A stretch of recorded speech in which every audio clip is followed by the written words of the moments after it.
Howdy, partners, and welcome to tonight's tale from the untamed frontiers of the American West. As the evening sun sets over distant mountains, we invite you to lay down your weary head and drift into the mysterious world of Red Dead Redemption. Each night, we'll share different tales from these wild lands, where outlaws and legends still roam free.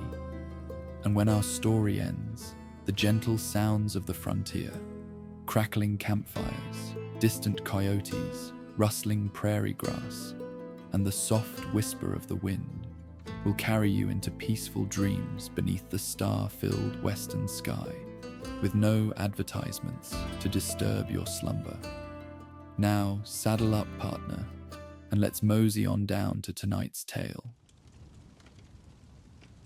The first stars had just begun to appear in the darkening sky as Arthur Morgan guided his horse along the narrow trail that wound through the painted dunes. The vastness of the landscape stretched before him, wind-carved arches of sandstone standing like ancient sentinels against the twilight. His mount, a sturdy chestnut Arabian he called Whiskey, moved with careful steps across the shifting sands, each hoof creating soft impressions that would be gone by morning, erased by the desert wind that never truly ceased, only varied in its intensity. Arthur had been riding for 3 days, putting distance between himself and the chaos that seemed to follow the Vandalin gang wherever they went. Dutch called it a regrouping, but Arthur recognized it for what it was, a retreat after plans had unraveled at Blackwater. The memory of gunshots still echoed in his mind, along with the faces of men who wouldn't be riding anymore. Not everyone had made it out. Some faces he would never see again. Friends whose names now belonged to unmarked graves or the bottom of the river. He removed his hat, running a weathered hand through hair that had grown too long during their months on the trail. Exhaustion had settled deep in his bones, not just the physical weariness of hard travel, but something deeper, a tiredness of spirit that sleep alone couldn't remedy. Arthur rarely allowed himself such introspection, preferring action to contemplation, but alone in this vast emptiness, his thoughts wandered to places he typically avoided. As darkness settled more firmly across the desert, Arthur began looking for a suitable place to make camp. The temperature was already dropping rapidly, the day's heat escaping into the clear night sky. He guided Whiskey toward a promising outcropping of rock that might offer some protection from the wind, when something unusual caught his eye. A faint glow emanating from beyond the next rise. "What do you make of that, girl?" he murmured to his horse, who flicked her ears forward in response. Arthur's hand instinctively moved to rest on his revolver. Years of outlaw life had taught him caution, especially when encountering the unexpected. Could be travelers, could be trouble. He hesitated, weighing his options. The sensible choice would be to make his own camp elsewhere, avoiding potential complications. Yet something about that steady, distant light drew him forward. Not the harsh brightness of a lawman's lantern, nor the wild dance of flames from a bandit camp. This light seemed to beckon with gentle persistence, like a lighthouse guiding ships through treacherous waters. Well, might as well see who's out here in the middle of nowhere, Arthur decided, nudging Whiskey forward. "Stay alert, girl." As they crested the rise, the source of the light revealed itself. A campfire burning beneath a solitary juniper tree. The tree itself was a marvel, gnarled and ancient, somehow finding life in this harsh landscape where little else grew. Its twisted branches spread above the fire like protective arms, creating a natural shelter. The flames cast dancing shadows across the surrounding dunes, transforming the ordinary sand into waves of gold and amber. Arthur approached cautiously, scanning for signs of whoever had built the fire. No horses were hitched nearby, No bedrolls spread on the ground, no saddlebags or provisions stacked against the tree trunk. Just the fire itself, burning with a steady constancy that seemed peculiar.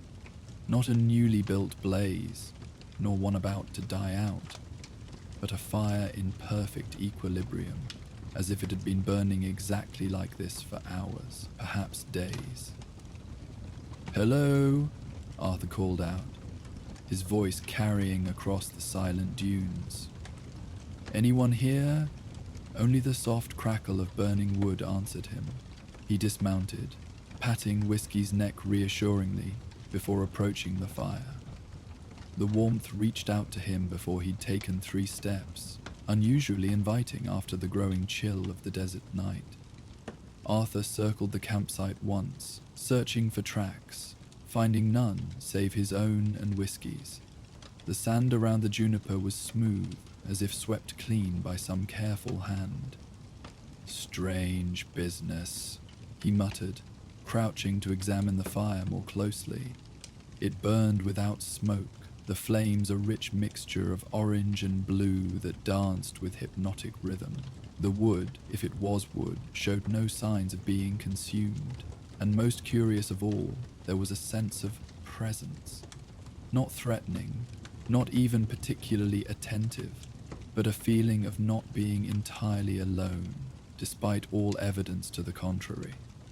Arthur should have felt uneasy. His life had taught him to question everything, to suspect traps where others might see coincidence. Yet as he settled beside this impossible fire, he felt only a profound sense of peace stealing over him, as if the warmth seeping into his tired muscles carried something more substantial than mere heat.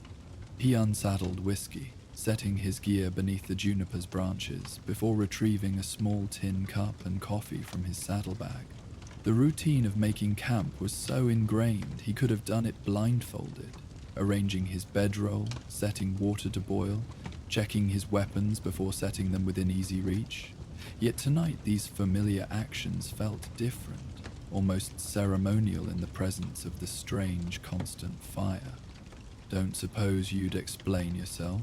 Arthur addressed the flames as he settled back against his saddle, cup of steaming coffee warming his hands. "Been riding a long time, seen some peculiar things, but a fire burning with nobody tending it, that's a new one." The flames seemed to dance higher for a moment, as if acknowledging his words before settling back into their steady rhythm. Arthur chuckled at his own fancy.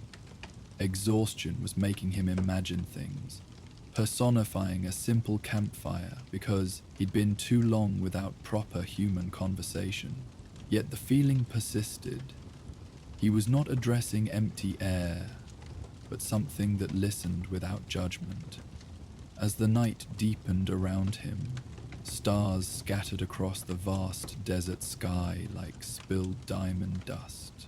Arthur found himself speaking aloud, not with any particular purpose, but because the silence and the fire created a space where words could exist without consequence. "Lost some good men back in Blackwater," he said quietly, staring into the flames. "Davy took a bad hit. Jenny too. Mac, well, nobody's seen Mac, probably didn't make it either." The names hung in the air, carried upward with the heat from the fire. Arthur hadn't allowed himself to properly think about them since it happened, too busy helping Dutch keep everyone moving, staying one step ahead of the Pinkertons and bounty hunters surely on their trail. There had been no time for mourning, no space for reflection on what had been lost. "We've been running so long, sometimes I forget what we're running toward," he continued, surprising himself with the admission. "Dutch always has a plan, always talks about the future we're building, freedom and opportunity, away from civilization's rules. Used to believe in it with my whole heart." Arthur paused, taking a slow sip of coffee that had grown cool. The fire crackled softly, neither diminishing nor growing, patient as the desert itself. "Now I wonder if we're just delaying the inevitable. World's changing faster than we can keep up. Maybe men like us are already ghosts, just haven't realized it yet. The melancholy that had been his silent companion for weeks found voice beside this strange fire, under stars that had witnessed the rise and fall of countless lives before his. Yet voicing these doubts brought no additional weight. Instead, Arthur felt something lightening within him, as if speaking aloud had begun loosening knots tied too tight for too long. He leaned back against his saddle, tipping his hat forward to shield his eyes from the fire's gentle light. Sleep came more easily than it had in months, deep and dreamless beneath the juniper's protective branches, and the steady presence of the flame that neither grew nor faded throughout the long desert night. Morning arrived with the soft persistence of light creeping across the dunes, transforming them from shadowed waves to glittering fields of gold. Arthur woke slowly, momentarily disoriented by how rested he felt. No lingering heaviness in his limbs, no foggy remnants of uneasy dreams, just clean, complete wakefulness that he hadn't experienced in longer than he could remember. The fire still burned exactly as it had the night before, steady, unwavering, neither consuming fuel nor producing ash. In daylight, its presence seemed even more impossible, its flames almost transparent against the morning brightness, yet undeniably present. Arthur approached it cautiously, reaching his hand toward the heat that remained constant, despite all logic. "You're a strange thing," he murmured, "but I thank you for the company." He gathered his few possessions efficiently, saddling Whiskey, who seemed equally refreshed despite the lack of proper grazing. As Arthur prepared to depart, mounting his horse and adjusting his hat against the already strengthening sun, he noticed something he'd missed in the darkness of his arrival. A small collection of objects arranged on a flat stone at the base of the juniper tree. Curious, he dismounted to examine them. A tarnished harmonica, a child's wooden toy soldier, paint faded by years of handling. A woman's silver hair comb with 3 tiny turquoise stones. A leather-bound journal, so weathered the cover had lost all identifying marks. Small items of seemingly little value, yet arranged with evident care, like offerings at a shrine. Arthur considered them thoughtfully, understanding blooming gradually. He wasn't the first to find this place, this impossible fire. Others had come before, perhaps experiencing the same inexplicable comfort he had found. And they had left these tokens, not as payment, but as acknowledgement, recognition of something received that could not be earned or purchased.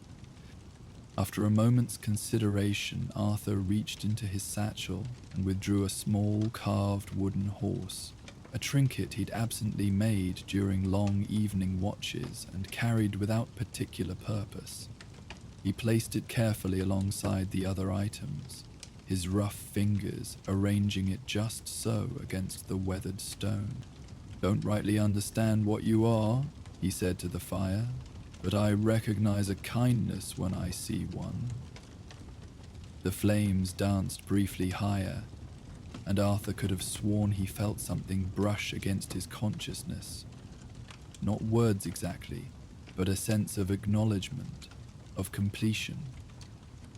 A circle closed, a exchange finished, with a last look at the campfire that defied all natural laws, yet felt like the most natural thing in this strange, beautiful wilderness.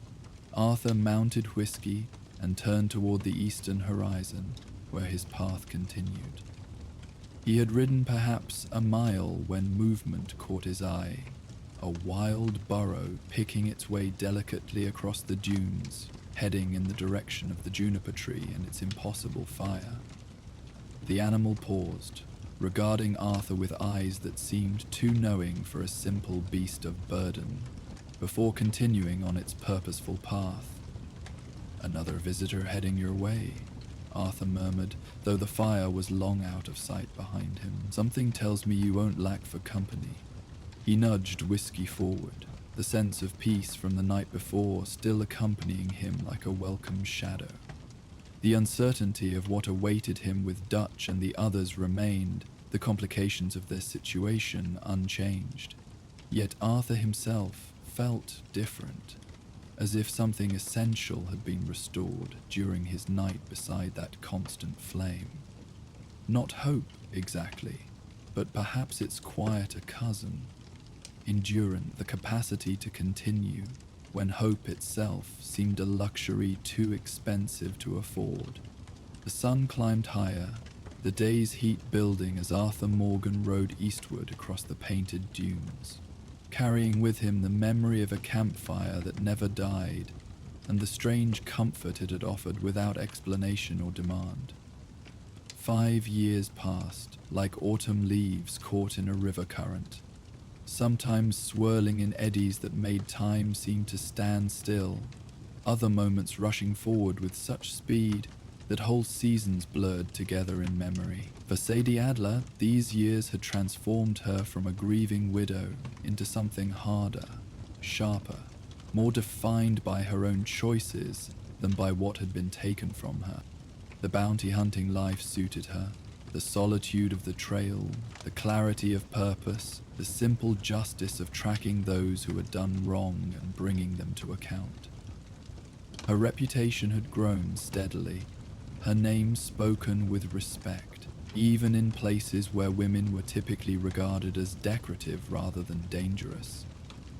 Sadie Adler got her quarry, that was the simple truth of it, but reputation came with a price. The work never ended, one job leading to another with barely time to breathe between, and each capture, each delivery of some desperate man to the gallows or prison cell that awaited him, left a residue she couldn't quite wash from her hands. Not guilt exactly, they deserved what the law prescribed, but a wariness that accumulated like trail dust, working its way into every crease and fold of her spirit. It was this weariness that had prompted her current journey, not tracking anyone, not carrying warrants or studying wanted posters, just riding for the sake of distance, putting space between herself and the last 5 corpses she'd created when a simple capture had gone badly wrong. Self-defense, certainly, necessary killing, but killing nonetheless, and the faces of the dead had taken to visiting her dreams with increasing regularity. The painted dunes hadn't been her intended destination. In truth, she'd had no destination in mind when she'd pointed her buckskin mare southward from Tumbleweed, seeking only open country and absence of demands. Yet something had drawn her inevitably toward this strange landscape, perhaps memory of Arthur, speaking about it in one of their rare, quiet moments at camp. Before everything fell apart, he'd mentioned unusual beauty, a quality of light found nowhere else. Now, as evening approached and the setting sun transformed the dunes into waves of fire and shadow, Sadie understood what he'd meant. The vastness of it caught in her throat, beauty so complete it bordered on pain, demanding recognition without offering comfort. She had seen many landscapes in her years of travel, but this one felt different, older, more complete unto itself, existing without reference to human presence or purpose. Her mare, Belle, picked her way carefully along a narrow trail winding between towering stone arches. Sadie rode loosely, trusting the horse's sure-footedness, while her own attention wandered across the spectacular vistas opening before them with each turn of the path. As darkness began claiming the desert, she found herself searching for a suitable campsite, automatically calculating angles of protection and lines of sight, as years of survival had taught her. A distant glow caught her attention, firelight reflecting against a stone formation ahead. Sadie's hand moved instinctively to her rifle, resting across her saddle. old habits. Distant light meant people, and people in isolated places often meant trouble. She slowed Belle's pace, approaching with calculated caution. "Easy, girl," she murmured as they crested a rise that should have given clear view of the fire and whoever tended it.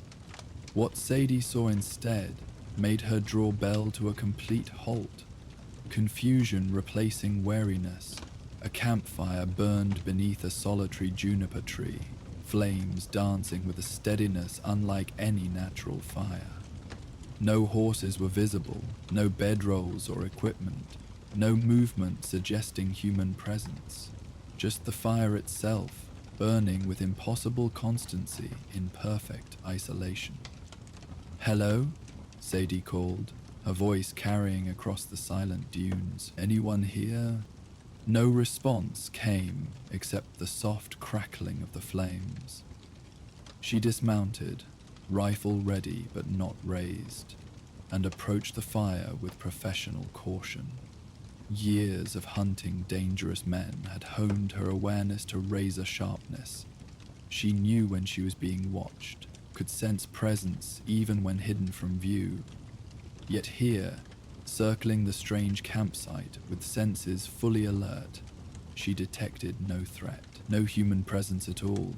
Despite the perfectly maintained fire, what she did feel, increasingly with each step closer to the flames, was a peculiar sense of recognition. Not that she had been here before, but that this place somehow knew her, expected her even. The sensation was so strange, so contrary to her hard-earned pragmatism, that Sadie very nearly remounted and rode away. What stopped her was exhaustion, bone-deep, soul-heavy weariness that had been her constant companion for weeks. The fire offered warmth against the rapidly cooling desert night. More than that, it offered a strange sense of security that logic couldn't explain, but instinct recognized. Whatever this place was, it meant no harm. "Fine," she said aloud, addressing the fire directly. "I'll stay, but don't expect me to let my guard down, whatever you are." The flames seemed to dance higher for a moment, as if acknowledging her words, before settling back into their steady rhythm. Sadie shook her head at her own fancy. Talking to a campfire, clearly she needed rest more desperately than she'd realized. She unsaddled Belle, establishing her small camp with practiced efficiency. Years on the trail had streamlined her needs: bedroll, coffee pot, minimal provisions. Everything essential, nothing extraneous. Like her own life, stripped down to functional necessity, with little room for comfort or sentiment. As she settled against her saddle, cup of coffee warming her hands, Sadie found herself studying the fire more carefully.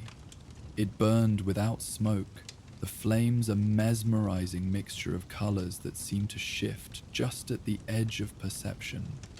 The wood, if it was wood, showed no signs of being consumed. Most peculiar of all was the sense of presence. Not threatening, not even particularly attentive, but a feeling of not being entirely alone, despite all evidence to the contrary. "Strange business," she murmured, unconsciously echoing words spoken in this same spot years earlier. The night deepened around her, stars emerging in such profusion they seemed to crowd each other for space in the vast desert sky. Sadie found herself more relaxed than she had been in months, perhaps years, the constant vigilance that had become second nature gradually easing in the presence of this impossible fire. "Been a long road," she said suddenly, surprising herself by speaking aloud. "Not sure where it's leading anymore." The flames danced steadily, offering neither judgment nor response, yet somehow creating a space where words could exist without consequence. Sadie hadn't spoken of her inner thoughts to another living soul since Arthur's death, had scarcely acknowledged them to herself, yet here, Beside this strange fire under the juniper's twisted branches, the words emerged unbidden. Started hunting bounties because it made sense after everything fell apart. Something I was good at, something that needed doing. Justice, of a sort. She took a sip of coffee, staring into the flames. Now I'm not sure what it is. Habit. Distraction. Way to keep moving so I don't have to stop and think about what's missing. The fire crackled softly, constant and attentive. Sadie continued, words finding their way into the open air like water finally breaking through a cracked dam. 5 men dead last week. Didn't plan it that way, just wanted to bring in Jefferson Davis Carter for the reward, but his gang decided they'd rather fight than let him hang. She set her empty cup aside. Can still see their faces when I close my eyes. Not that they didn't deserve it, but... She paused, struggling to articulate something she'd never put into words before. It's the ease of it that haunts me. How simple it's become. Draw, aim, fire, move to the next target, like they're not men at all, just obstacles to remove. That's what frightens me. Not them, but what I've become so efficient at doing. The admission hung in the air, carried upward with the heat from the fire. Sadie had never spoken such thoughts aloud, had barely allowed herself to acknowledge them internally, yet voicing them brought no shame or regret. Instead, it felt like setting down a burden carried too long, too far. John's got his family. Charles found his place up north. Everyone who survived found somewhere to belong. Her voice grew softer. Sometimes I wonder if I missed my turn somewhere along the way, if there was a path to something different that I rode right past because I was looking backward instead of forward. The melancholy that had become her silent companion found voice beside the strange fire, under stars that had witnessed countless lives before hers. Yet expressing these doubts brought no additional weight. Instead, Sadie felt something lightening within her, as if speaking aloud had begun loosening knots tied too tight for too long. She leaned back against her saddle, hat pulled low over her eyes. Sleep came with unexpected ease, deep and dreamless beneath the juniper's protective branches, and the steady presence of the flame that neither grew nor faded throughout the long desert night. Morning arrived with gentle persistence, light creeping across the dunes and transforming them from shadowed waves to glittering fields of gold. Sadie woke slowly, momentarily confused by how rested she felt. No lingering tension in her shoulders, no remnants of the dark dreams that typically troubled her sleep. Just clean, complete wakefulness, unlike anything she had experienced in years. The fire still burned, exactly as it had the night before, steady, unwavering, neither consuming fuel nor producing ash. In daylight, its presence seemed even more impossible, its flames almost transparent against the morning brightness, yet undeniably present. As Sadie rose and began gathering her few possessions, she noticed something she'd missed in the darkness of her arrival. A small collection of objects arranged on a flat stone at the base of the juniper tree. Curious, she knelt to examine them. A tarnished harmonica, a child's wooden toy soldier, a woman's silver hair comb with turquoise stones, a leather-bound journal weathered beyond reading, and her breath caught momentarily a small carved wooden horse that she recognized immediately. Arthur's work had a distinctive style, tiny details observed and rendered with surprising delicacy for such large, rough hands. Understanding bloomed gradually. This place, this impossible fire, had meaning beyond natural explanation. Others had come before, including Arthur himself, it seemed, and each had left something behind. Not payment, but acknowledgement, recognition of something received that could not be earned or purchased. After a moment's consideration, Sadie removed the silver wedding ring she still wore on a leather cord around her neck, her last physical connection to the life she'd shared with Jake before the O'Driscolls destroyed everything. She'd carried it as a reminder, a tether to the woman she had been. Now, with careful deliberation, she placed it alongside the other items, her fingers arranging it just so against the weathered stone. "Don't know exactly what you are," she said to the fire, "but I recognize healing when I find it." The flames danced briefly higher, and Sadie could have sworn she felt something brush against her consciousness, not words exactly, but a sense of acknowledgement, of completion. A circle closed, an exchange finished. With a last look at the campfire that defied all natural laws, yet felt like the most natural thing in this strange, beautiful wilderness, Sadie mounted Belle and turned toward the northern horizon. She had ridden perhaps half a mile when movement caught her eye, a wild burro picking its way delicately across the dunes, heading in the direction of the juniper tree and its impossible fire. The animal paused, regarding Sadie with eyes that seemed to hold unusual wisdom, before continuing on its purposeful path. "Seems I'm not the only one visiting today," she murmured, though the fire was already out of sight behind her. She nudged Belle forward, the sense of peace from the night before still accompanying her like a welcome companion. The complications of her life remained, choices to be made about continuing her current path or finding a new one.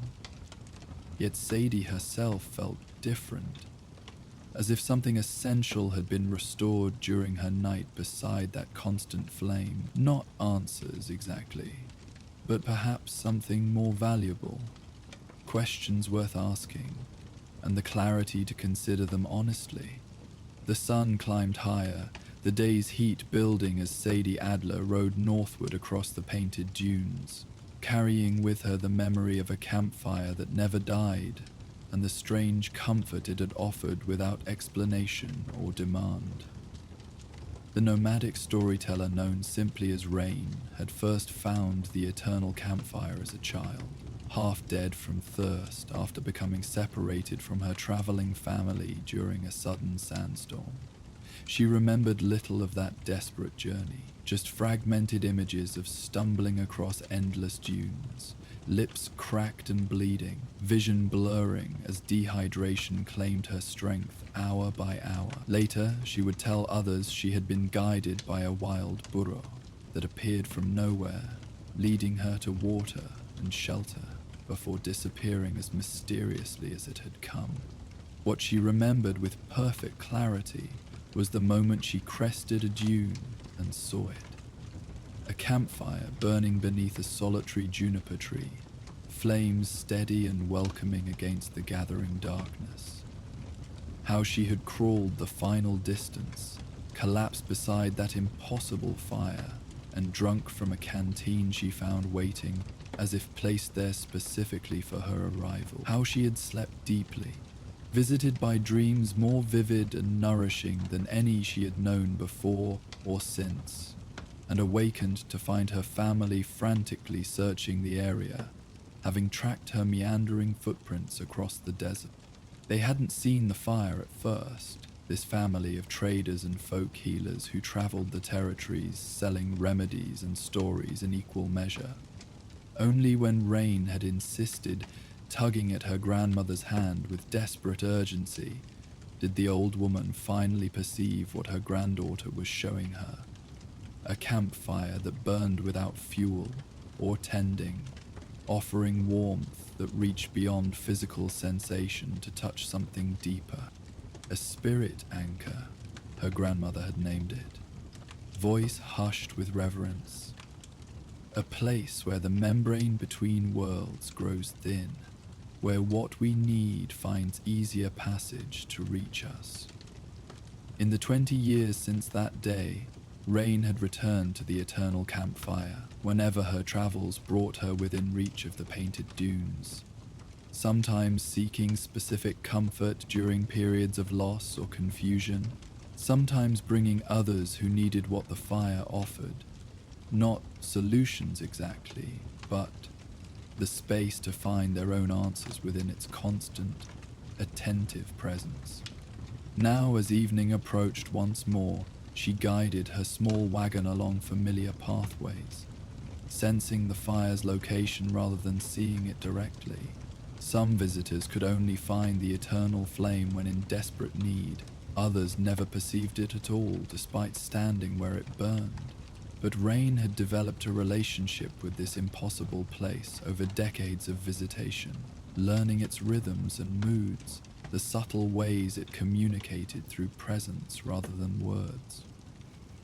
She was not surprised to see the wild burro waiting at the base of a towering stone arch that marked the final approach. The animal appeared with increasing regularity in recent years, seeming to take particular interest in who visited the flame and under what circumstances. It regarded Rain with eyes too knowing for an ordinary beast, then turned to study her companion with evident assessment. "Don't mind him," Rain told the young woman who sat beside her on the wagon seat, hands nervously twisted in her lap. "He's a guardian of sorts, decides who's worthy of finding what they seek. Charles Eaglefly."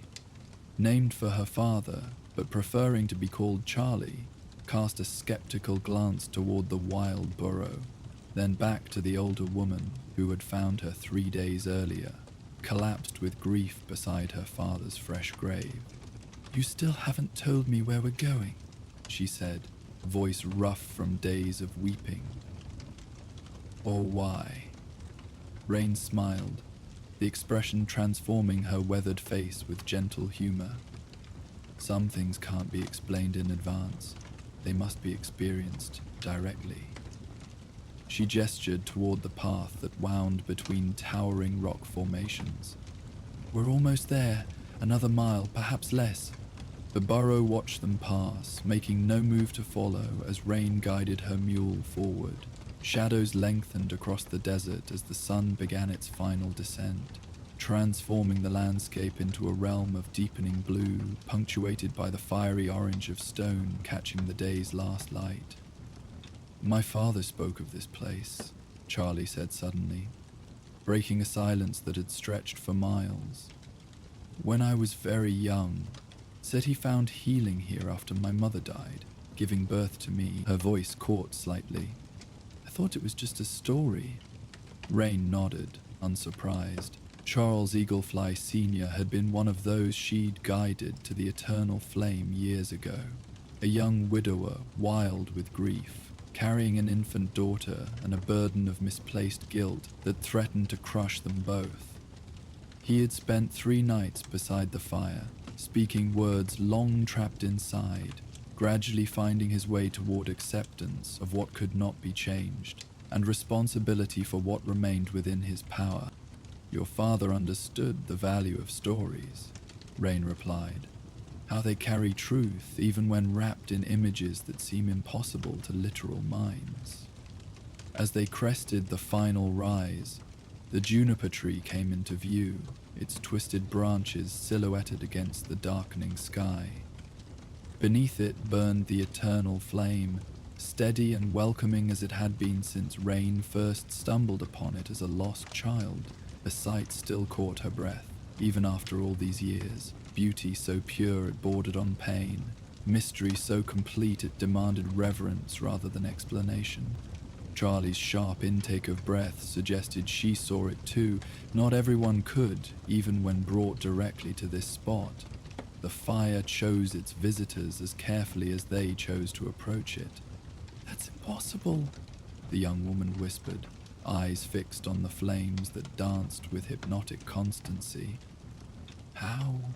"Some questions have no answers," Rain said gently, bringing the wagon to a halt at a respectful distance. "Or perhaps the answers change depending on who's asking and what they need to hear." They made camp with quiet efficiency, Rain directing Charlie's movements when the younger woman seemed too distracted by the impossible fire to focus on practical necessities. The mule was unhitched and hobbled where it could browse on the sparse desert vegetation. Bedrolls were arranged, a simple meal prepared from Rain's provisions. Throughout these mundane activities, both women remained acutely aware of the fire burning nearby, not intruding on their consciousness, but maintaining a patient, attentive presence that created space for both silence and eventual words. Only when they had finished eating, the desert fully claimed by night and stars emerging in breathtaking profusion overhead, did Rain finally speak of what had brought them to this place. "Grief is a journey without maps," she said quietly, her voice barely carrying above the soft crackling of the eternal flame. "Each person walks it differently, finding their own path through territories that seem insurmountable when first encountered." Charlie stared into the fire, its light reflecting in her dark eyes where moisture gathered but did not fall. "I don't know how to do this," she admitted, voice breaking on the words.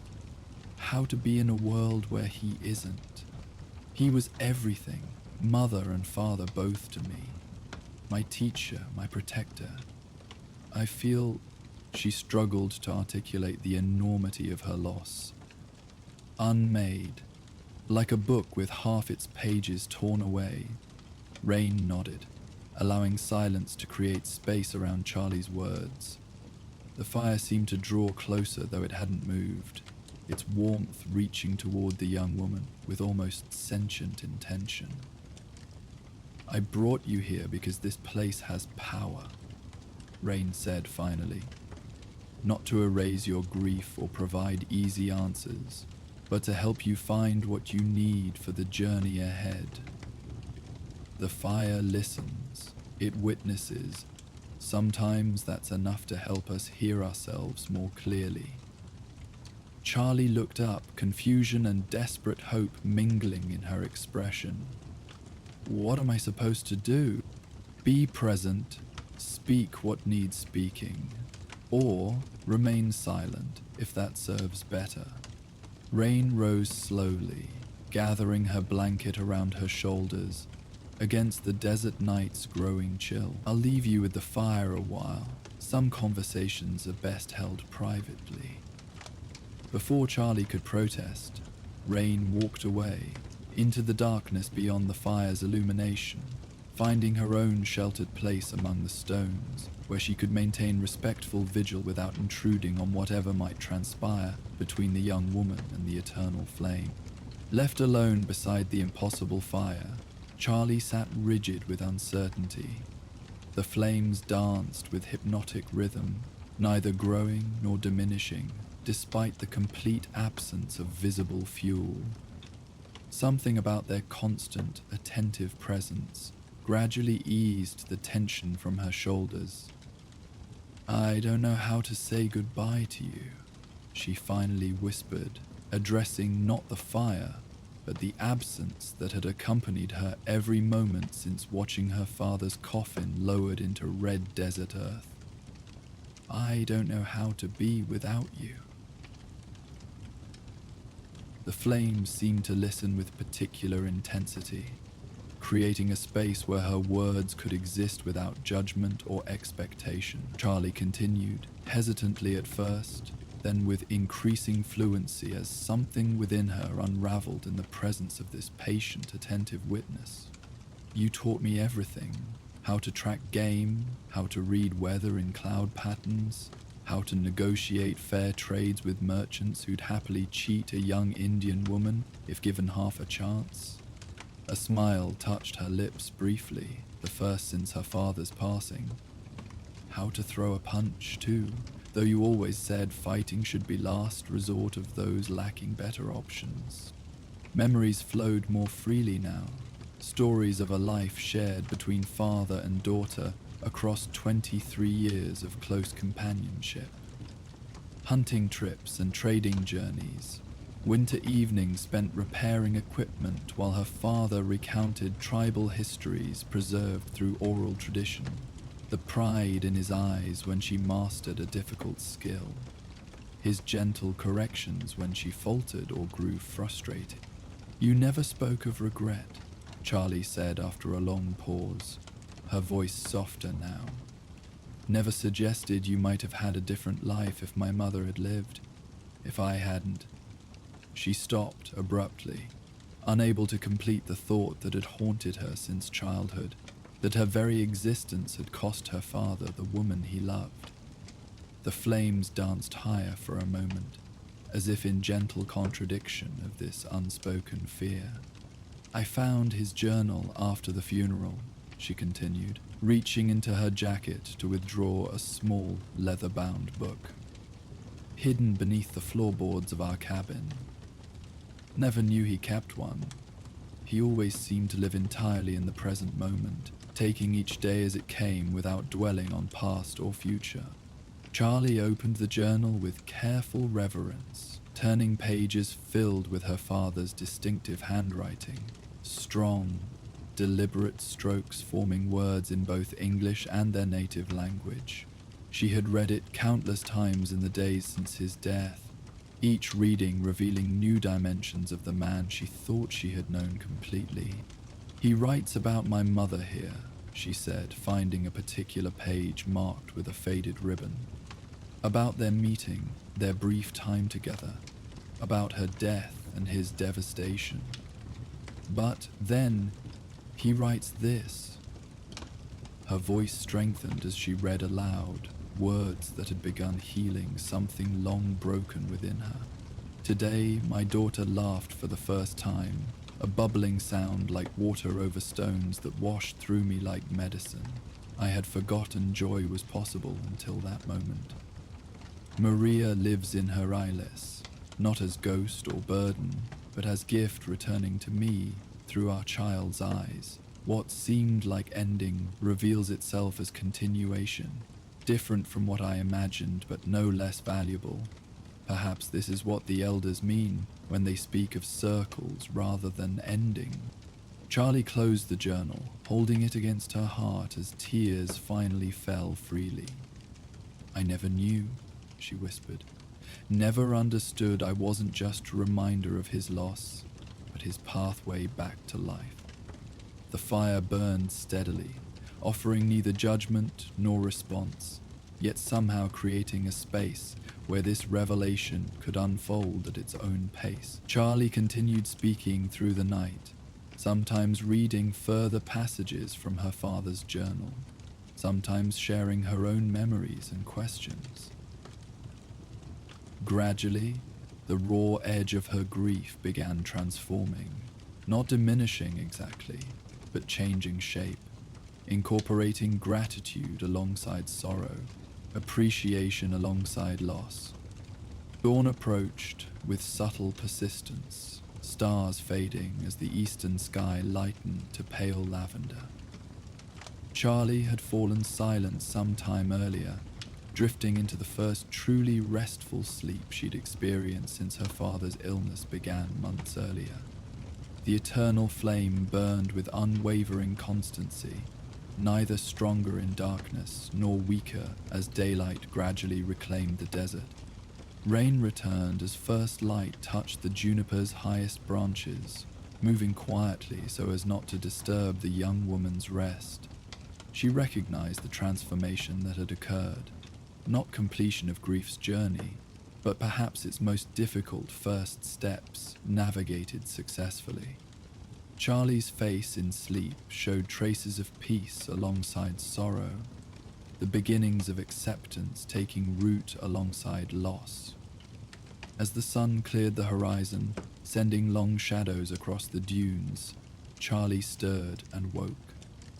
For a moment, confusion showed in her eyes, quickly replaced by recognition, not just of her physical surroundings, but of something deeper that had shifted within her during the night's strange communion with the eternal flame. "It knows us," she said softly, regarding the fire with new understanding. not just listens, but knows. Rain nodded, settling beside her with 2 cups of freshly brewed coffee. In ways we don't have words to properly describe, it offers what's needed, sometimes just witnessed space, sometimes something more.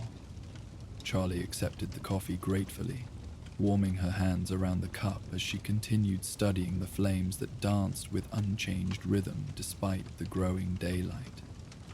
"My father found peace here," she said after a thoughtful pause, nothing not to answer this accepted from pain, but space to feel it completely without being destroyed by it. "As did you," Rain observed gently. The young woman nodded, a single tear tracing its path down her cheek, not the overwhelming flood of previous days, but a quieter acknowledgement of both loss and continuation. "I think I can carry him now, not just his absence, but all he gave me, all he was. Carry it forward rather than just looking backward." As they prepared to depart later that morning, Charlie noticed the collection of small objects arranged on a flat stone at the base of the juniper tree. She examined them with quiet curiosity, each item carrying its own story, its own meaning, known only to those who had left them behind. After a moment's consideration, she reached for her father's journal, the record of his journey that had helped begin her own.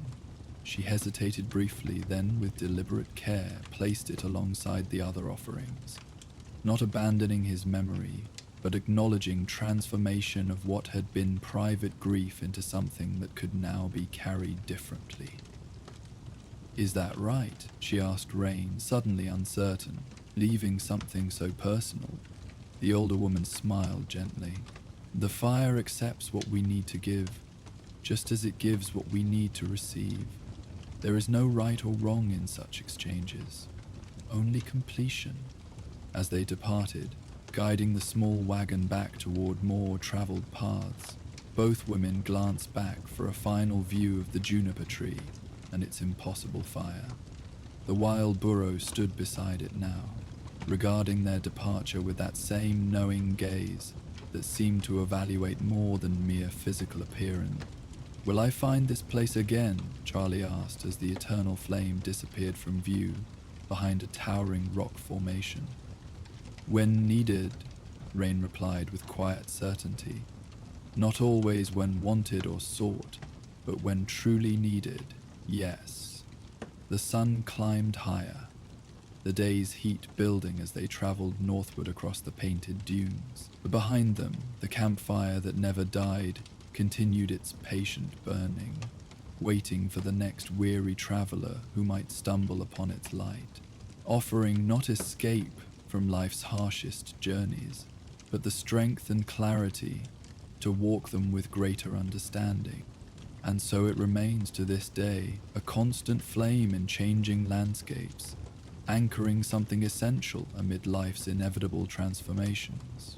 Those who have found it speak of it only to those they sense might need its particular comfort, maintaining protective silence that preserves its mystery from merely curious seekers.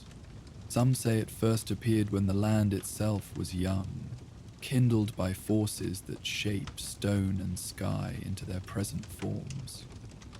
Others believe it emerged from collective need, human longing for permanence in impermanent existence, manifesting as visible reminder that some things endure despite all evidence suggesting otherwise.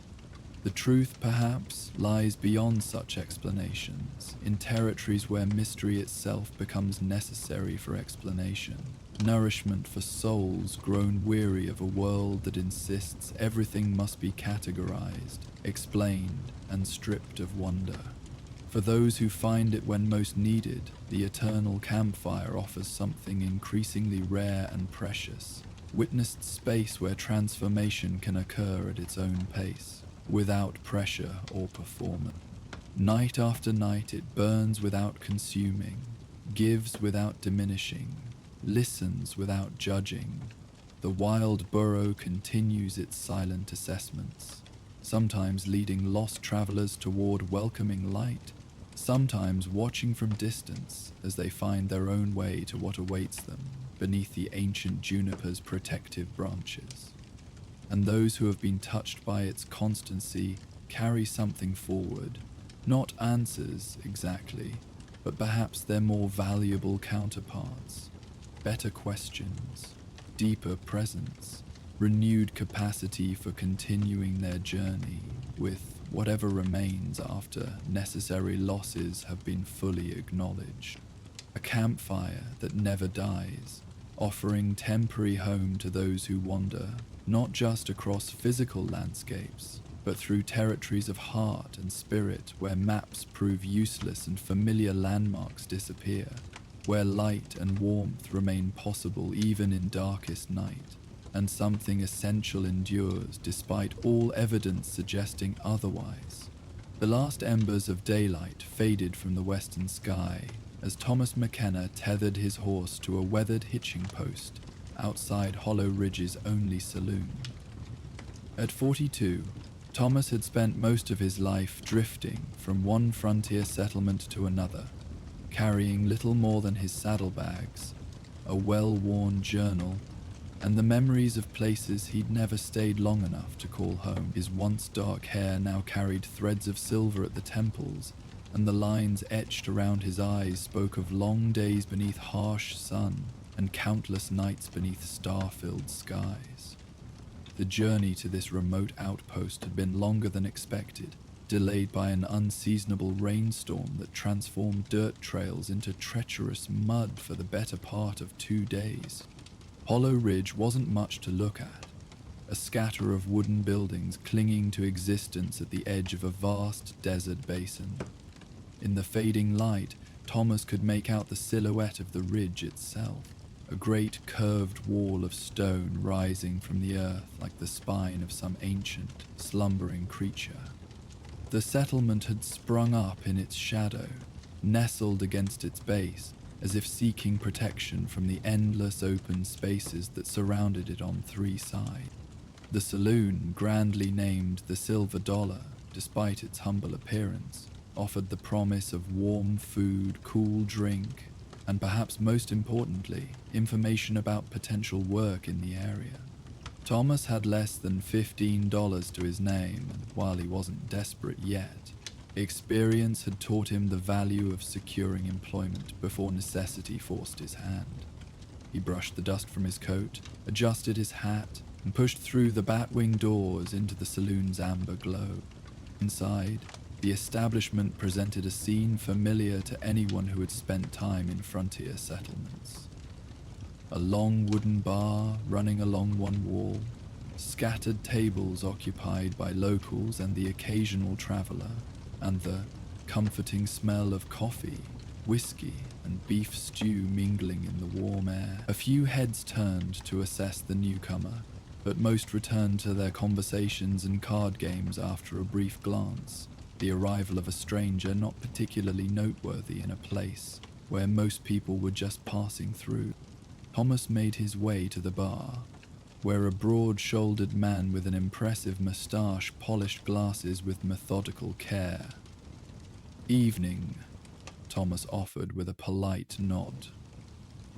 "Been riding since dawn. What's good for a hungry traveler?"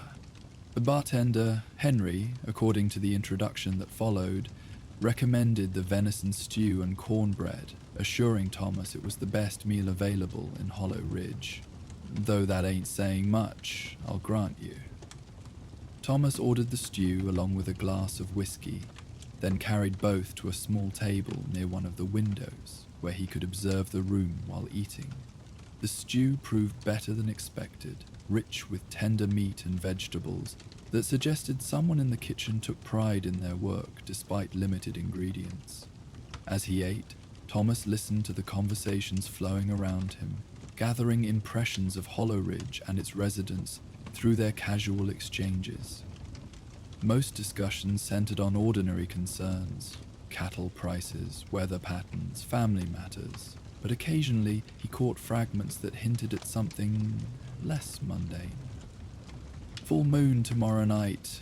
An older man at a nearby table remarked to his companion. "Reckon we'll hear him again." "Always do," the companion replied. A woman perhaps in her 60s with silver hair, pulled back in a simple bun. "Never missed a full moon in all the years I've been here." "Hear who?" Thomas found himself asking before he could consider whether interrupting strangers' conversations was wise in an unfamiliar town. The older pair turned toward him with expressions more curious than annoyed. The man, lean and weathered, with a face that suggested decades of outdoor work, studied Thomas briefly before responding. "The fiddler," he said, as if this explained everything.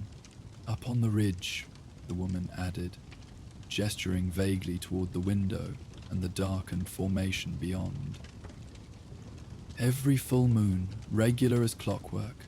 Been happening long as anyone can remember." Thomas waited for further explanation, but none seemed forthcoming. The couple returned to their previous conversation, leaving him to wonder whether they were speaking literally or sharing some local joke at the expense of a curious outsider. His curiosity piqued, he finished his meal and returned to the bar, where Henry was now engaged in conversation with a man Thomas guessed to be in his early 30s, dressed in the practical clothes of a rancher or farmer. "Excuse me," Thomas said during a pause in their exchange. "I couldn't help overhearing something about a fiddler on the ridge." "Mind satisfying a traveler's curiosity?" Henry and the younger man exchanged glances that Thomas couldn't quite interpret. After a moment, Henry shrugged. "No secret to it. Been going on longer than anyone alive can remember. Every full moon, someone plays the fiddle up on Hollow Ridge. Beautiful music, haunting, some say. Carries for miles on clear nights." "A local musician?" Thomas asked, thinking this must be some traditional performance, perhaps tied to the lunar cycle. The younger man shook his head. "Not exactly," he said, introducing himself as Daniel Weaver, whose family had farmed the valley for 3 generations. "Nobody living in Hollow Ridge claims to be the fiddler. According to my grandfather, it's been happening since before the town existed." Thomas raised an eyebrow, not yet grasping what they were suggesting.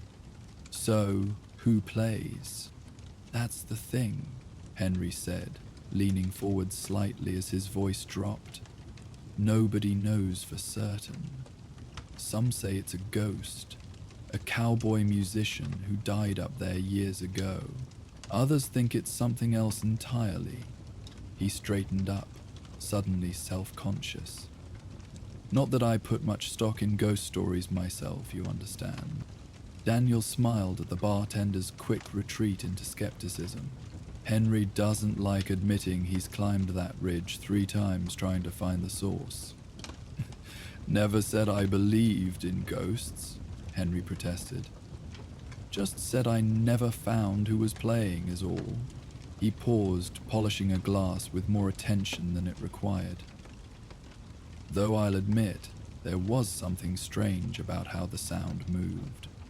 One minute it seemed to come from the east side of the ridge, the next from the west. No man could cover that distance so quickly, not while playing without missing a note." "What about the instrument itself?" Thomas asked, genuinely intrigued now despite his natural skepticism. "Have any of you heard this fiddle up close? Would you recognize it if you saw it?" Daniel and Henry exchanged glances before Daniel answered. "Old Jim Barrett claimed he did, about 15 years back. He was a prospector who camped higher on the ridge than most folks venture. Said he woke one night to find a fiddle leaning against a boulder near his campfire. Beautiful thing, according to him, with intricate carvings along the neck and a reddish gold finish that seemed to glow from within." "What happened to it?" Thomas prompted when Daniel paused. "That's the strange part," Daniel continued. "Jim said he reached for it, thinking someone must have left it behind. But as his hand got close, it just faded away, like morning mist under the sun. By the time his fingers should have touched it, there was nothing there at all. Daniel shrugged. Of course, Jim was known to enjoy his whiskey more than most, so people took the story with a grain of salt, but he wasn't a man given to tall tales otherwise. The conversation continued, with Daniel explaining that the music appeared as reliable as the moon itself, never failing to sound across the valley on clear nights when the moon hung full in the sky. According to local lore, the mysterious fiddler had been playing for generations, though accounts varied as to who he might have been in life. The most common story held that he was a wandering musician who had found something on the ridge that kept him returning even after death, though what exactly that might be remained a matter of speculation. "You're in luck if you're interested," Daniel added. "Tomorrow night's the full moon. Find yourself a spot with a clear view of the ridge around midnight and you'll hear him plain as day." Thomas nodded, thanking them for the information while reserving judgment on its veracity. He had encountered many local legends during his travels, tales of headless riders, vanishing settlements, and mysterious lights dancing across remote prairies. Most proved to be natural phenomena, misinterpreted or deliberately embellished to intrigue visitors and enliven the monotony of frontier existence. Yet something, in the matter-of-fact way these men discussed the fiddler, suggested they genuinely believed what they were saying. "There rooms available here?" Thomas asked, changing the subject to more immediate concerns. Henry nodded. $2 a night includes breakfast. Nothing fancy, but the bed's clean and the roof doesn't leak. Thomas paid for 2 nights' lodging, reasoning that a brief rest would do both him and his horse good before continuing his journey. As Henry showed him to a simple but adequate room on the 2nd floor, Thomas found himself glancing through the window toward the darkened ridge, now just a deeper shadow against the night sky. Perhaps tomorrow would satisfy his curiosity about this local legend, either by revealing its mundane explanation or by adding another strange tale to his collection of frontier experiences. Morning arrived with the soft golden light characteristic of early autumn in the high desert. Thomas woke well rested, the simple bed proving more comfortable than the hard ground he'd grown accustomed to during his journey. After a breakfast of coffee, eggs, and biscuits in the saloon's main room, he decided to spend the day exploring Hollow Ridge and gathering information about potential work in the area. The settlement proved modest but reasonably prosperous.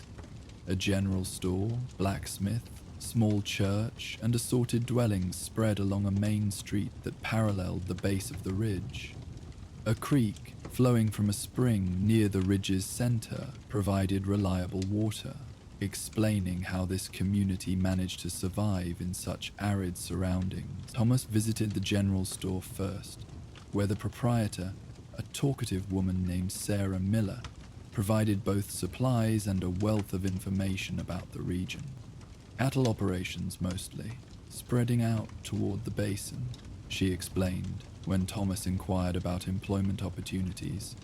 Hargrove's ranch is the biggest, always looking for experienced hands, especially with winter coming on. Mining company had claims up in the hills last year, but most pulled out when the silver didn't prove as plentiful as they'd hoped. As they conversed, a young girl of perhaps 10 or 11 years entered the store, carrying a small basket over her arm. She moved with the quiet confidence of a child accustomed to running errands alone, nodding politely to Thomas before addressing the proprietor. "Ma needs sugar and coffee, Mrs. Miller," she said, placing a few coins on the counter, "and she says to ask if you've got any more of that lavender soap put by for her." "I surely do, Emma," Sarah replied warmly. "Your mother knows I always save a bar for her when the supply wagon comes through." She turned to gather the requested items, continuing her conversation with Thomas as she worked. Emma here is Sheriff Lawson's daughter. Her mother makes the finest quilts in 3 counties. The girl studied Thomas with undisguised curiosity. Are you staying for the music tonight, mister? She asked directly. I've heard something about a fiddler, Thomas acknowledged, though I'm not entirely clear on the details.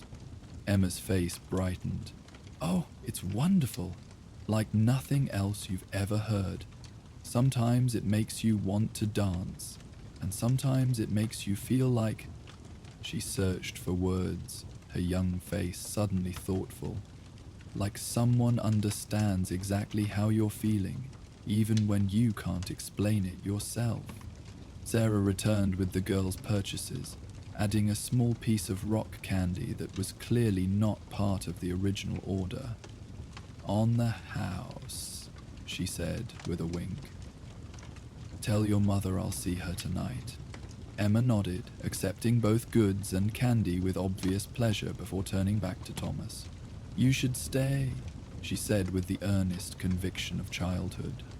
The fiddler doesn't play for just anyone. You have to be here on the full moon, or you'll miss it entirely. Thomas thanked her for the advice, watching as she left the store with the same quiet self-possession with which she had entered. There was something touching about the matter-of-fact way she had described the mysterious music. No attempt to convince him of supernatural elements. Simply an honest recommendation based on her own experience. The children grow up with it, Sarah explained, noticing Thomas's thoughtful expression.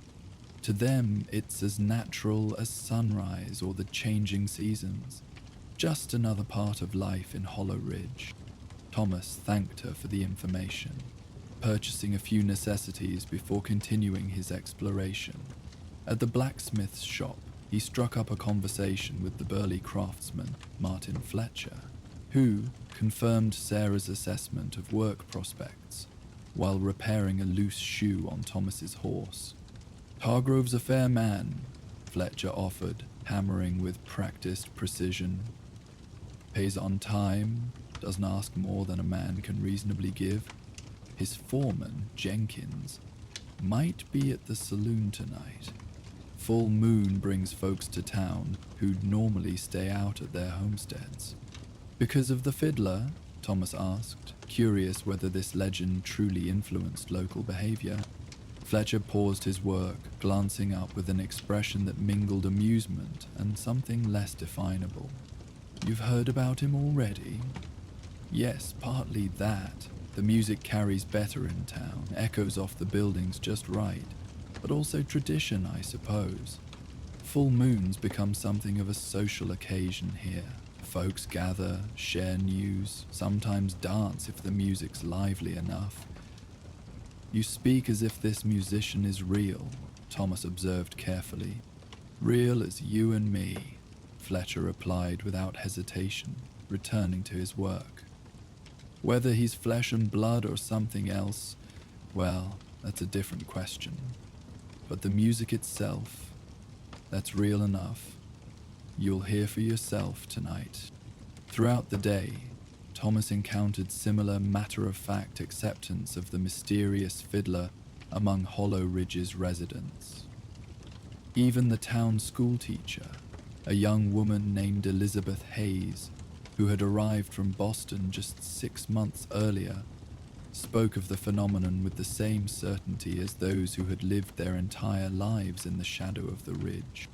I was skeptical too when I first heard the stories, she admitted as they conversed outside the one-room schoolhouse. Thought it must be someone playing a prank on the newcomer. But I've heard it 5 times now, and each time... She hesitated, searching for words. Each time it affects me differently. The same melody somehow speaks to whatever I'm feeling that night. It's rather remarkable. As afternoon gradually yielded to evening, Thomas returned to the saloon, which had begun filling with locals and workers from outlying ranches. The atmosphere had shifted noticeably from the previous night. A sense of anticipation hung in the air. Conversations flowed more freely, and several musicians had set up in one corner with guitars and a harmonica, playing familiar tunes that kept time with the steady rhythm of boot heels on wooden floor. Thomas secured a seat at a table shared with Daniel Weaver and an elderly woman introduced as Martha Coleman, reportedly the oldest resident of Hollow Ridge at 84 years. Her eyes remained bright and alert despite her advanced age, tracking movement across the room with sharp attention that belied her frail appearance. "Daniel tells me you're curious about our fiddler," Martha said after preliminary pleasantries had been exchanged. Her voice carried the slight quaver of age, but remained strong enough to be heard clearly over the saloon's growing noise. "I find local traditions interesting," Thomas replied diplomatically, still uncertain how seriously to take these stories. Martha studied him briefly before nodding, apparently satisfied with what she saw. "I first heard him when I was just a girl. Couldn't have been more than 6 or 7 years old. My father had brought me to what passed for Hollow Ridge in those days. Just a handful of buildings and hopeful souls. I remember being afraid of the dark, of the strange surroundings." Her gaze drifted slightly, focusing on memories rather than the present. "Night, I heard the fiddle for the first time. Something about it calmed me completely. Slept through till morning, when normally I'd have been awake with every creek and coyote howl.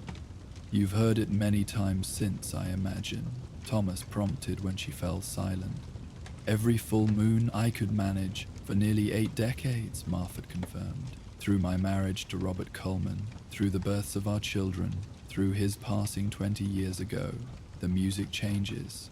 Sometimes joyful, sometimes mournful, but always," she paused, considering, "always honest, if that makes any sense.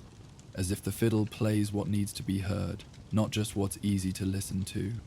Thomas found himself unexpectedly moved by the conviction in her voice. Whether the source of the music proved mundane or mysterious, it clearly held genuine meaning for this woman and the community gathered around them. "And no one has ever discovered who plays?" he asked. "Oh, many have tried," Martha replied with a small smile. "Young men particularly, wanting to prove their courage by confronting what might be a ghost. Some claim to have seen a figure on moonlit nights. A man in old-fashioned clothes, they say, with his hat tipped back and fiddle in hand. But no one ever seems to reach him. The closer they get, the more the music seems to come from somewhere else entirely." The evening progressed, with more residents sharing their experiences and theories about the mysterious musician. As midnight approached, a gradual exodus began from the saloon, people drifting outside in small groups, finding places along the main street with clear views of the ridge now silvered by the rising full moon. Thomas joined them, standing beside Daniel and Martha near the general store's covered porch. The night air carried a gentle chill, comfortably cool after the day's warmth. Stars crowded the sky in numbers rarely seen near larger settlements, their light diminished only slightly by the moon's brighter presence. The ridge itself seemed transformed by moonlight, its rugged contours softened into flowing lines, shadows pooling like liquid in its crevices, the entire formation glowing with pale, reflected radiance against the darker sky. A group of children had gathered near a wooden bench where Martha Coleman sat with another elderly woman.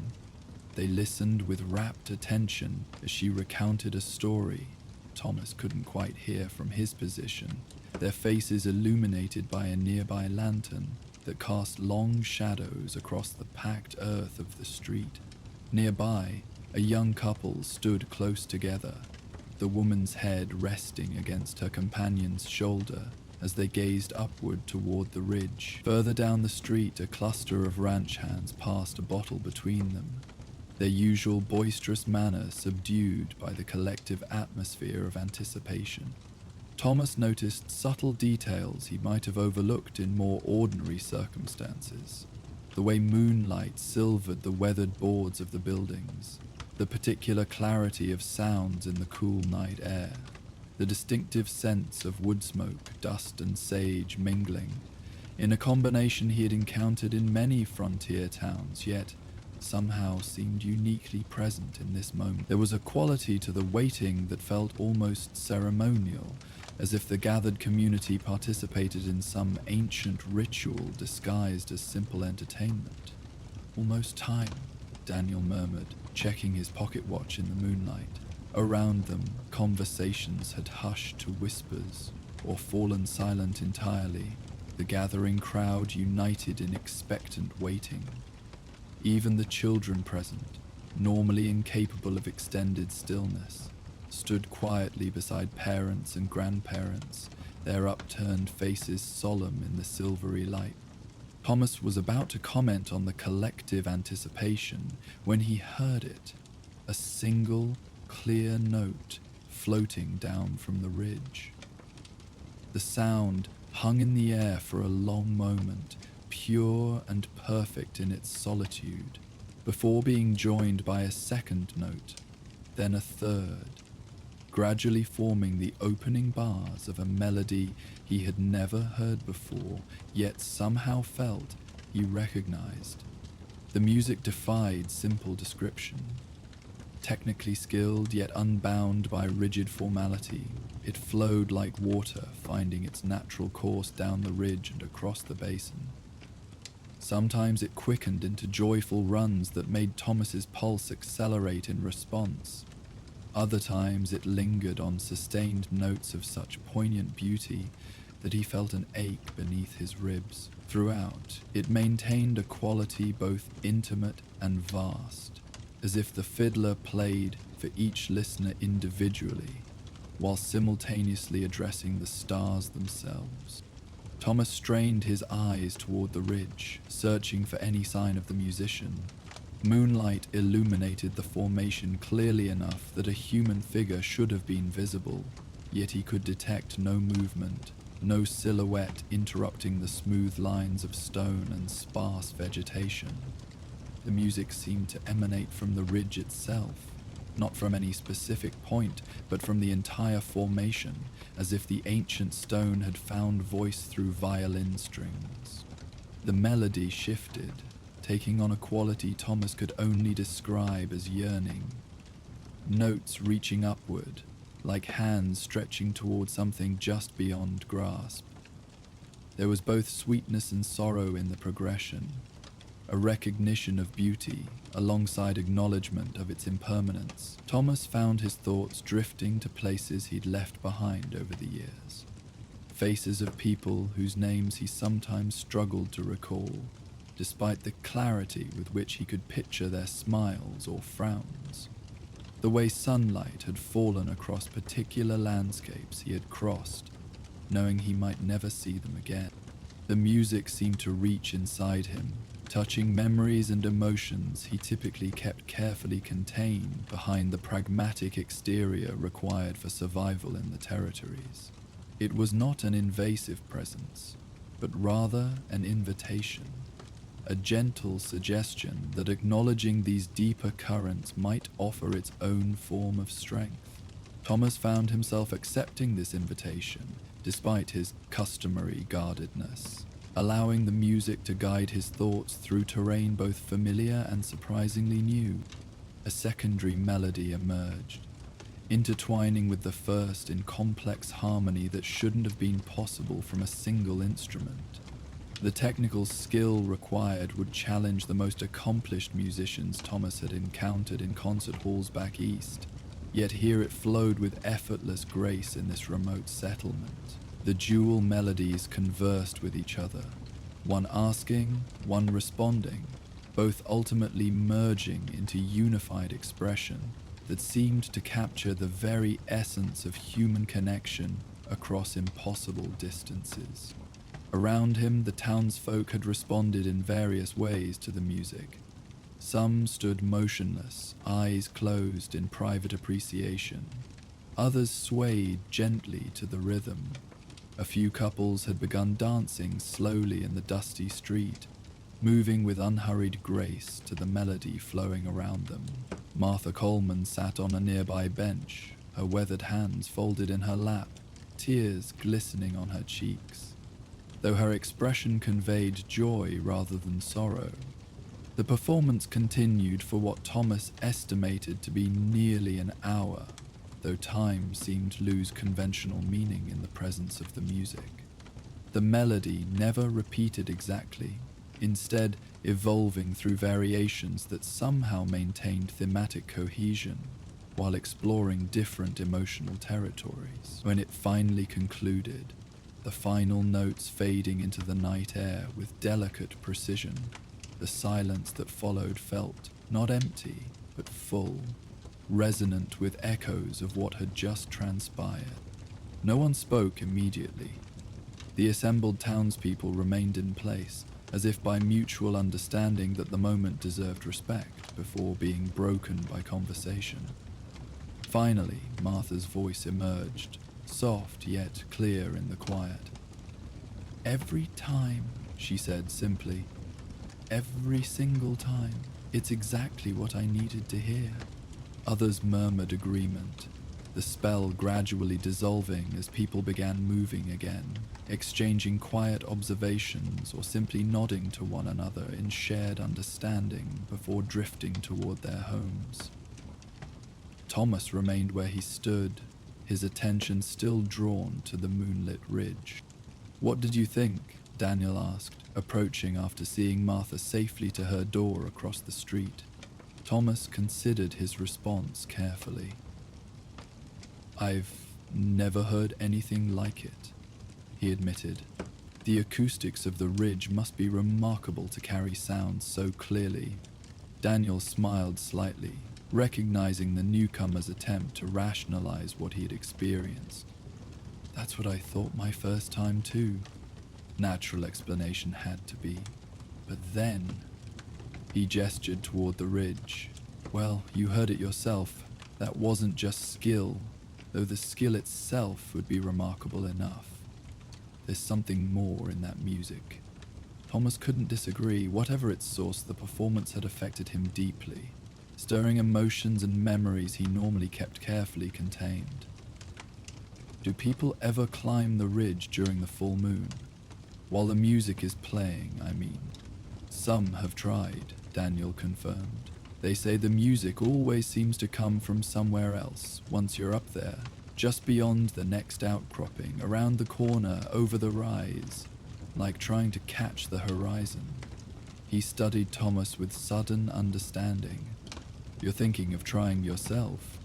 It wasn't a question, but Tomas nodded anyway. "Tomorrow, before I move on. I'd like to see the ridge in daylight, at least, even if the musician only appears at night." "I could show you the main trail up," Daniel offered. "It's not difficult climbing for someone used to outdoor work, which I'm guessing you are." Thomas accepted the offer with thanks, and they arranged to meet after breakfast the following morning. As the town settled into post-midnight quiet, he finally returned to his room at the saloon, but sleep proved elusive despite his comfortable bed.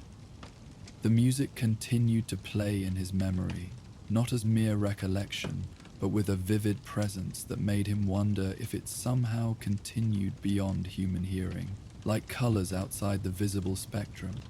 When he finally drifted into slumber, his dreams were filled with moonlit landscapes and melodies that seemed to speak directly to his innermost thoughts. The loneliness of his wandering existence, the beauty he had witnessed in remote places, the connections to others that remained brief by necessity of his chosen path.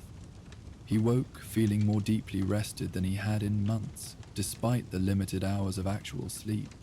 Morning brought clear skies that promised another mild autumn day. After breakfast, Thomas met Daniel as arranged, and they set off toward the base of Hollow Ridge, where a well-worn trail began its winding ascent up the stone formation. As they walked, Daniel explained that the path had existed since before the town's founding, possibly created by indigenous people who had once inhabited the region.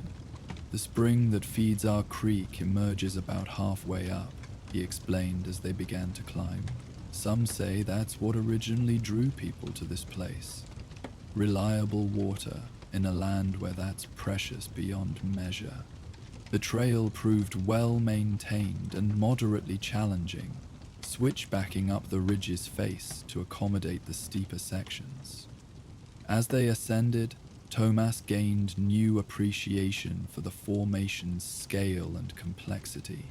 What had appeared from a distance as a relatively simple curved wall revealed itself as an intricate network of stone outcroppings, small plateaus, and sheltered alcoves. Vegetation grew in surprising abundance wherever soil had accumulated. Hardy shrubs, grasses, and even small trees, finding purchase in what initially appeared too harsh an environment to support life. "Here's our spring," Daniel announced as they rounded a bend to discover a small pool formed where water emerged from a crack in the stone face. The liquid appeared remarkably clear, reflecting the blue sky overhead, while plants clustered around its edges in vibrant green contrast to the surrounding earth tones. They paused to rest and drink from the spring, the water proving cold and sweet with minerals. From this elevation, they could see much of Hollow Ridge spread beneath them, the town appearing smaller than Thomas had imagined, the surrounding basins stretching toward distant mountains that shimmered in the morning heat. "Where exactly does the music seem to come from?" Thomas asked, scanning the upper portions of the ridge still rising above them. Daniel pointed toward a relatively flat area near the ridge's highest point. "Up there, usually. Though, as I mentioned, those who've climbed during the full moon say the sound seems to shift location. Martha Coleman claims that's because we're not meant to find him, that the music is the gift, not the musician." They continued their ascent, reaching the upper plateau Daniel had indicated after another 30 minutes of steady climbing. The area proved larger than it had appeared from below, a natural amphitheater of stone with several large boulders arranged almost like seating around its perimeter. The center remained relatively clear, covered with a carpet of short grasses that rustled softly in the gentle breeze. "This would be an ideal place for music," Thomas observed, noting how the surrounding rock formations would naturally amplify and direct sound toward the town below. "Perfect acoustics." "That's what the mining engineer said too when he visited last year," Daniel agreed. "Said it was a rare natural phenomenon. Something about the curvature of the stone and the density of the rock. Technical explanation I didn't fully follow." Thomas walked the perimeter of the plateau, examining the area with careful attention. No obvious signs indicated regular human presence. No firings, discarded items, or well-worn paths beyond the main trail they had followed. If someone came here monthly to play music, they left remarkably little evidence of their visits. "What's your theory?" he asked Daniel, who had seated himself on one of the larger boulders, watching Thomas's exploration with patient interest. Daniel considered the question before responding. "I believe some places have memory," he said finally. "Not consciousness exactly, but something like it. Maybe someone did die here long ago. A musician who found this place and recognized its beauty. Maybe part of him remained, or returns when conditions are right." He shrugged slightly. "Or maybe the ridge itself learned the music somehow, absorbed it like it absorbed the heat of the day and releases it slowly through the night."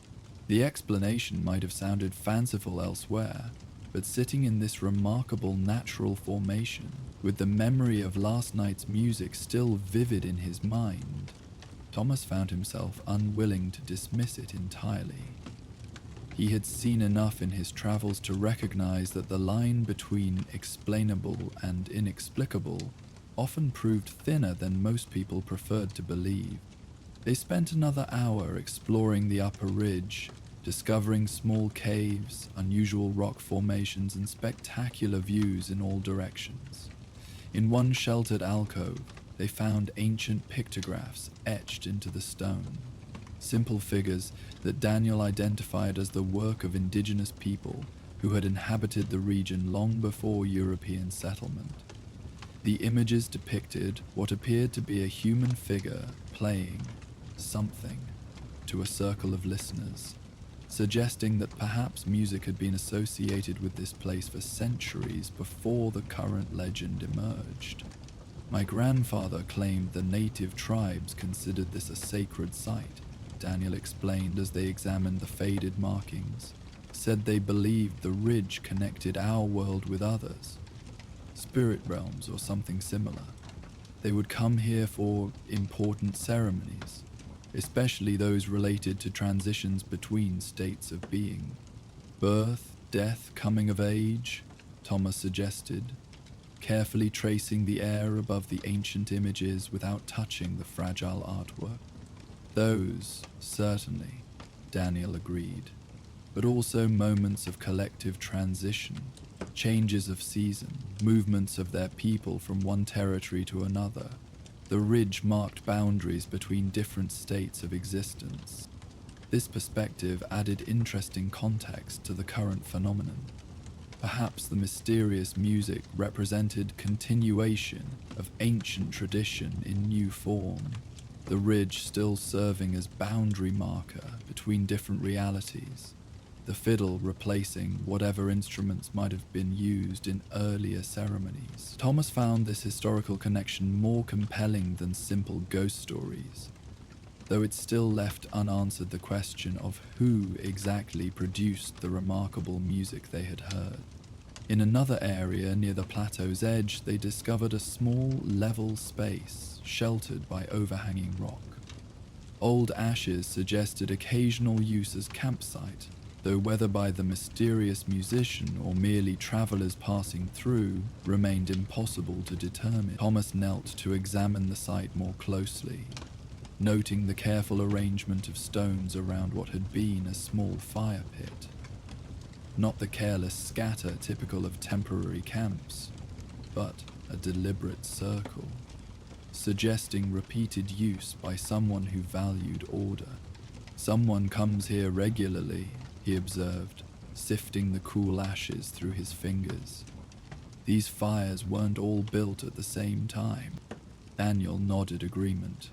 Rangers sometimes use this spot when patrolling for rustlers or tracking bandits. Good vantage point over several approaches to town. He hesitated before adding, but they tend to avoid it during full moons, say it feels occupied those nights, even when no one visible is present.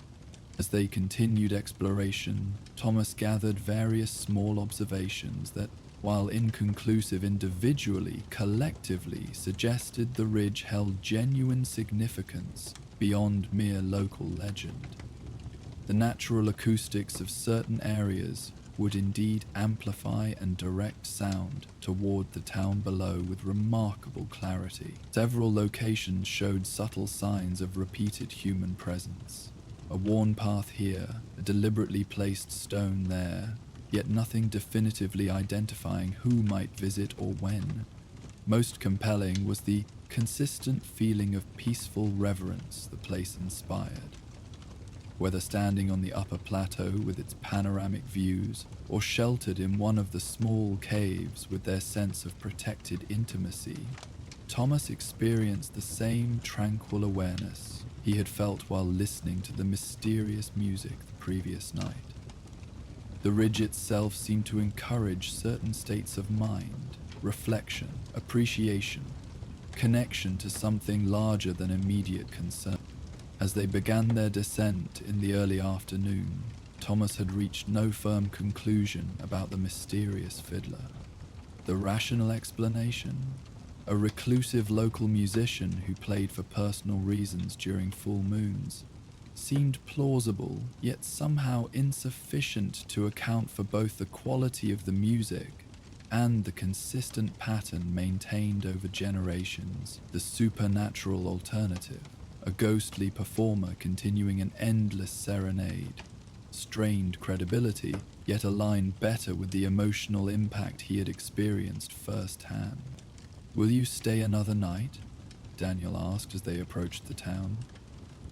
"There's no music without the full moon, but the ridge has its own beauty after dark." Thomas considered briefly before declining. "Best I move on," he replied.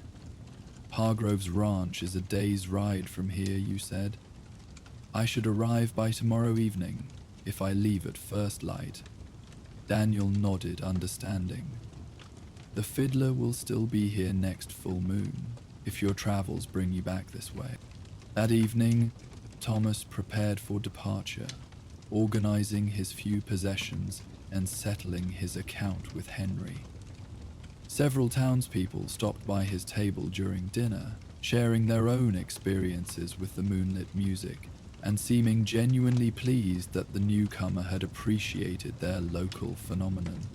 A rancher described how the music had once guided him home during an unexpected snowstorm, when landmarks had disappeared under white blankets. A young mother confided that she had conceived her first child on a full moon night, after she and her husband had danced to the mysterious melody. "Different for everyone," she explained with a slight blush, "but always important somehow." The schoolteacher, Elizabeth, brought a small, leather-bound book she had been keeping since her arrival.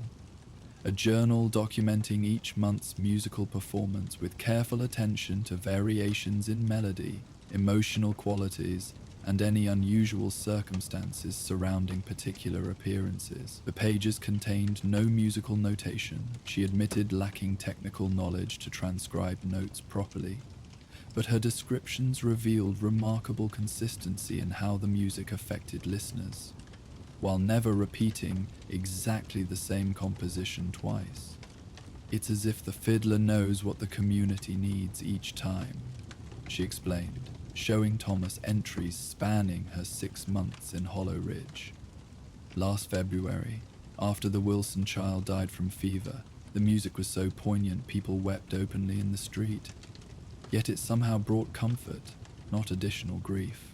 Then April's performance during the cattle drive celebration was joyful, spirited, perfect accompaniment for a successful season." Sheriff Lawson, a quietly authoritative man who had observed Thomas with professional interest since his arrival, finally approached as the evening progressed. He carried himself with the careful alertness common to lawmen in frontier communities, but his expression held genuine curiosity rather than suspicion. "Heard you climbed the ridge today with Daniel," he commented, settling into the chair across from Thomas. "Most visitors who hear the stories either dismiss them entirely or become determined to solve the mystery once and for all. You seem to fall somewhere between." Thomas nodded acknowledgement of this accurate assessment. "I've seen enough unusual things in my travels to avoid quick judgment either way," he replied. "The music was remarkable, whatever its source." The sheriff studied him thoughtfully. "Had a professor from back east visit last year. Studied music at some fancy university. He came fully prepared to expose our provincial superstitions, as he called them."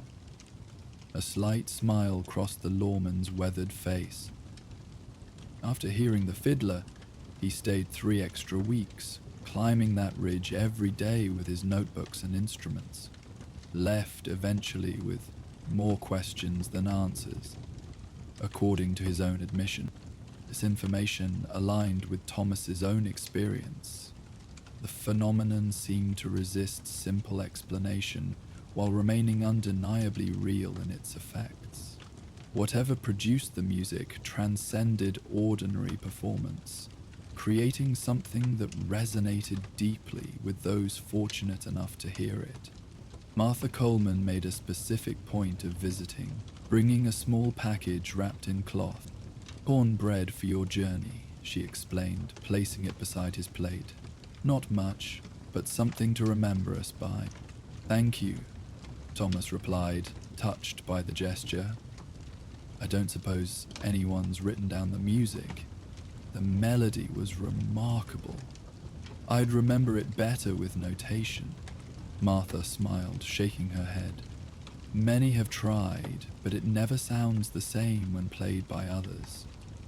Notes on paper can't capture what flows from the ridge. She studied him with those sharp eyes that seemed to see more than mere appearance. But you'll remember it anyway. Not the exact notes, perhaps, but how it made you feel. That's what matters. She was right, Thomas realized. Already the specific melody had begun fading from his memory, but the emotion it had evoked remained vivid and immediate. A complex blend of longing, appreciation, and peculiar comfort that defied simple description. Whatever explanation might account for the moonlit fiddler of Hollow Ridge, the experience itself had been genuine and meaningful. Thomas rose before dawn the following morning, the eastern sky just beginning to lighten as he saddled his horse and secured his belongings. The town remained quiet around him, most residents still sleeping in the pre-dawn darkness. The air held the particular crispness unique to early autumn mornings, carrying the sense of sage and distant pines from the higher country beyond the ridge. A lone coyote called somewhere to the north, its voice echoing briefly before silence returned. As he tightened the cinch on his saddle, Thomas found himself humming softly. Fragments of the melody he had heard beneath the full moon, though his recollection captured only shadows of its true complexity. The experience had affected him more deeply than he had initially recognized, touching something fundamental that responded to beauty and mystery in equal measure. For a man accustomed to practical concerns and tangible realities, this recognition came as gentle surprise, a reminder that even the most grounded existence contained room for wonder. His horse nickered softly, perhaps responding to his unusually contemplative mood, or merely expressing impatience to begin the day's journey. Thomas patted the animal's neck reassuringly, completing final preparations with practiced efficiency despite the dim light. As he prepared to mount, a movement caught his attention, a small figure approaching from between two buildings. It was a child, perhaps 8 or 9 years old, wrapped in a coat too large for his small frame. Thomas recognized him vaguely from the previous evening, one of several children who had stood quietly with their parents during the mysterious performance. "Sir," the boy said, his voice hushed in the early morning stillness. "Are you leaving?" Thomas nodded, curious about this unexpected encounter. "Just heading out. What has you awake so early, young man?" The boy glanced around as if checking whether they were truly alone before continuing. "I saw him," he whispered, eyes wide with the importance of his disclosure. "The fiddler. 2 moons ago, when everyone else had gone home. I was supposed to be in bed, but I snuck out to look at the stars." Thomas crouched to bring himself level with the child's earnest face. "You saw someone on the ridge?" he asked carefully. The boy nodded emphatically. "Up where the flat part is, where you went with Mr. Weaver yesterday. He was standing there with his fiddle looking up at the moon. Had an old-fashioned hat and coat, just like in the stories." He leaned closer, voice dropping further. "But when the clouds passed over the moon for a minute, I could see right through him to the rocks behind, like he was made of moonlight himself." The description contained a child's straightforward acceptance of the extraordinary, no attempt to rationalize or explain, simply reporting what he had witnessed with the unfiltered clarity that adults often lost through accumulated experience and expectation. Thomas found himself envying this perspective that allowed wonder without demanding explanation, that could accept mystery as its own valid category of experience, rather than problem requiring solution. Did he see you watching? Thomas asked, curious about potential interaction between observer and observed. The boy considered this question with surprising thoughtfulness. I don't think so. Or maybe he did but didn't mind. He seemed... The child searched for appropriate words. Comfortable, like someone sitting in their favorite chair by the fire. Not sad exactly, but... He trailed off, struggling to articulate the nuance he had perceived. At peace, Thomas suggested. Yes, sir, the boy confirmed, visibly relieved at having his impression accurately named. At peace. When he started playing again, I felt the same way. Like I was exactly where I belonged, too, even though I was out past bedtime and would have been in trouble if caught. The simple observation carried unexpected weight, resonating with Thomas's own experience of the music. That's a special feeling, he acknowledged. Worth remembering. The boy nodded, apparently satisfied that his information had been properly received. Ma says I imagined it because I was sleepy, but I didn't. Thought you should know, since you asked so many questions yesterday. With the direct practicality of childhood, he then turned and hurried back toward what Thomas presumed was his home. Mission accomplished. Thomas mounted his horse and guided it slowly down Hollow Ridge's main street, toward the trail that would eventually lead to Hargrove's ranch and whatever employment might await him there. As he reached the town's edge, he paused, turning in the saddle for one final look at the ridge, now catching the first golden light of sunrise. In the clear morning air, the formation appeared entirely natural, an impressive geological feature, but nothing to suggest supernatural presence. Yet Thomas found himself wondering what it might look like under tonight's moon, still full though he would view it from miles away. Whether the fiddler was flesh and blood, ghostly presence, or merely a story people needed to believe, the music itself had been real enough. It had spoken to something within him that too rarely found voice, a yearning for connection, perhaps, or recognition that beauty could emerge in unexpected places. As he turned his horse westward and set off at a steady pace, Thomas realized he was humming. The tune wasn't precisely what he had heard the previous night. No human memory or voice could capture that perfectly.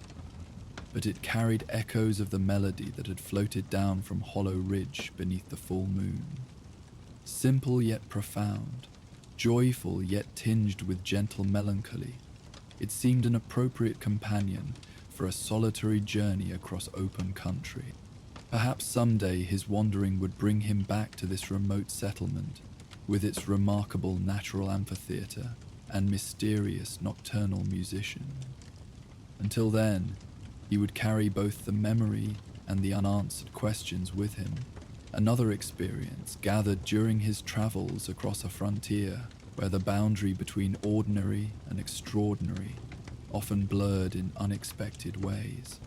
The sun climbed higher as Thomas rode westward, the rhythm of his horse's hooves providing percussive accompaniment to the tune he continued humming. Behind him, Hollow Ridge diminished with distance, yet remained present in memory, a place where music bridged not just the physical space between ridge and town, but the more complex distances between present and past, between solitude and connection, between the world as it appeared in daylight and the deeper mysteries it revealed under the glow of a full moon. And so, partner, as our tale rides off into the sunset, it's time for you to rest your weary bones beneath the endless prairie sky. Let the sounds of the west be your lullaby tonight, from the gentle crackle of the campfire to the soft prairie winds and the distant song of nightbirds, all flowing uninterrupted, with no advertisements to break the peace of your slumber. Sweet dreams, cowpoke, and may your trail lead to peaceful pastures tonight.